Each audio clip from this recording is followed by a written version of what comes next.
Sa punto pong ito, ating puntalakayin ng update tungkol sa mga programa ng kasalukuyang administrasyon dito sa Mr. President on the Go.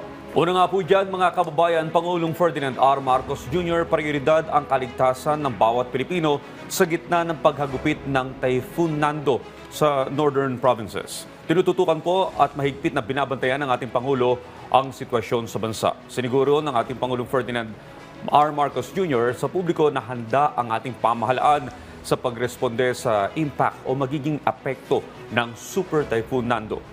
Ito ay nang maramdaman nga yung malakas na hangin at malakas na pagulan sa iba't ibang probinsya. Sa isang pahayag, sinabi po ng ating Pangulo na minomonitor nito ang naging epekto ng Super Typhoon sa mga lalawigan.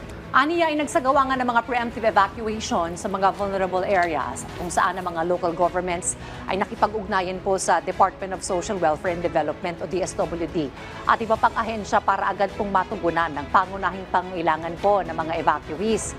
Aniya, mahigpit na minonitor ang sitwasyon at nagkaroon po ng full government mobilization kung saan ay nariyan po ang lahat ng resources na kinakailangan sa pagtugon sa mga apektadong residente. Ayon po sa ating Pangulo, alerto po ang lahat ng ahensya ng gobyerno upang makapagbigay ng tulong saan man at kailanman kailanganin.